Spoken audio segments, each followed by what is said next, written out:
శ్రీమహాగణాధిపతయే నమః. సరస్వత్యై నమః. శ్రీగురుభ్యో నమః. హరి ఓం. భారతీయ సంస్కృతి సంప్రదాయాలు, అలాగే భారతదేశ వైభవం, ఈ దేశంలో ఉన్నటువంటి పుణ్యతీర్థాలు, క్షేత్రాలు సందర్శించాలి, మనం తరించాలి, ఆనందించాలి అనుకున్నప్పుడు, విజ్ఞానాన్ని పొందాలి, అఖండ పుణ్య సంపదను కూడా సంపాదించాలనుకున్నప్పుడు ఆర్వి టూర్స్ అండ్ ట్రావెల్స్ వారు అత్యద్భుతమైనటువంటి ప్యాకేజీని మనకు అందిస్తున్నారు. అతి చౌకలో విమానాలలో విహరింపచేస్తారు. మంచి మంచి ప్రదేశములందు నివాస యోగ్యంగా వసతి యోగ్యములు ఉంటాయి, మంచి హోటల్స్. అలాగే ఏ విధమైనటువంటి కష్టం లేకుండా వాహనాలతో ఆయా ప్రదేశాలకు వెళ్ళి వాటి మహిమలను చూపించి మనకు అందిస్తారు. అలాంటి విశేషములలో మహారాష్ట్ర బస్ ప్యాకేజీని వీరు ప్రకటించారు.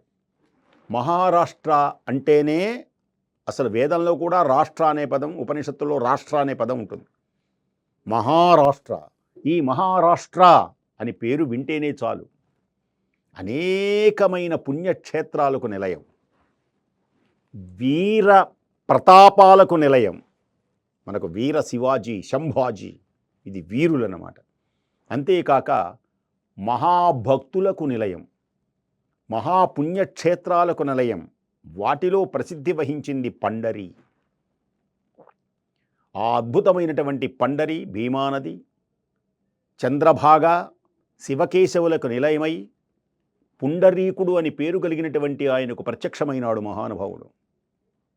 తల్లిదండ్రులను గనక ఎవరైతే సేవిస్తారో వారికి మోక్షం కలుగుతుంది.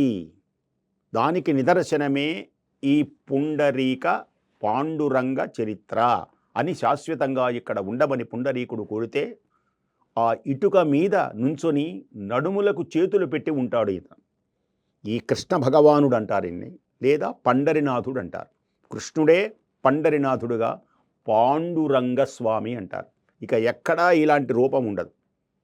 కృష్ణ పరమాత్మని ఇలా చూపిస్తారు, అంతేగాని నడుము మీద చేతులు ఉండవు. కానడ రాజా పండరిచ, కానడ రాజా పండరిచ.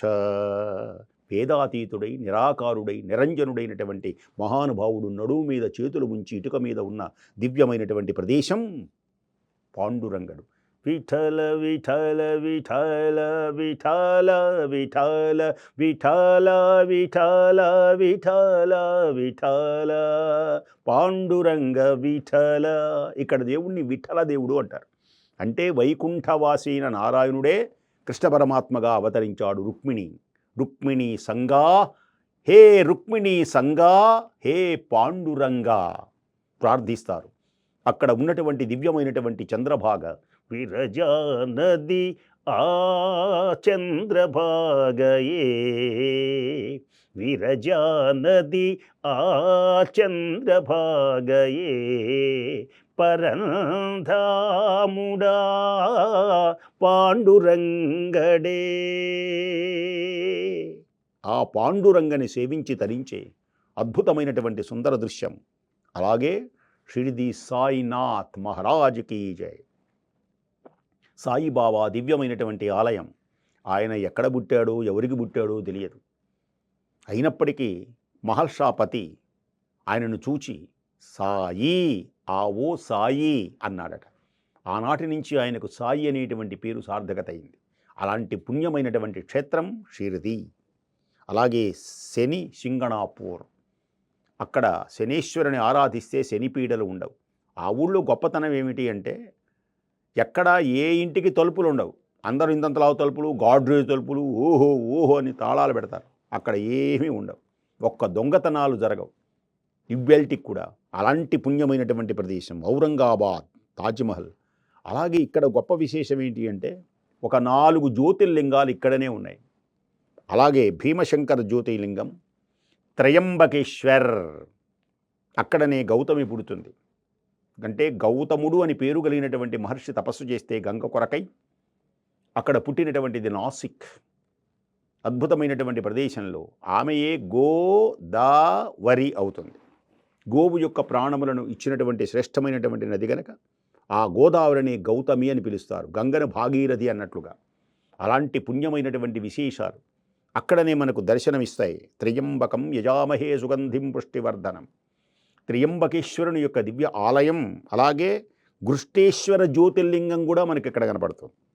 ఇంకోటి ఏమిటి అంటే పర్లీ వైద్యనాథ్, ఇది కూడా జ్యోతిర్లింగమే. ఇలాంటి జ్యోతిర్లింగాలతో గృష్టేశ్వర జ్యోతిర్లింగాలు, మనకు నాగనాథ్ దేవాలయాలు, ఇవన్నీ మనకు దర్శనమిస్తాయి. ఇంకొక విశేషం ఏమిటి అంటే కొల్హాపూర్ లక్ష్మీదేవి ఉన్నది ఇక్కడనే, దాన్ని కూడా చూపిస్తారు.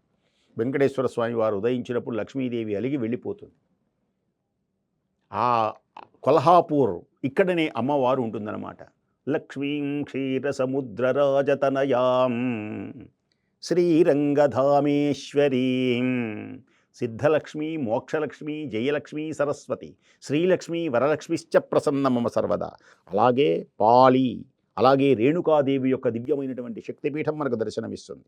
అలాగే అష్టగణపతులు, పాళీ గణపతి, మహాడ్ గణపతి, మోర్గాం గణపతి, సిద్ధటిక్ గణపతి, దేవూరు గణపతి, రంజన్గాం గణపతి, అలాగే లేన్యాద్రి గణపతి, ఓజర్ గణపతి, ఇలా అష్టగణపతుల యొక్క దివ్యమైనటువంటి విశేషాలు మనకు ఇక్కడ గోచరమవుతాయి.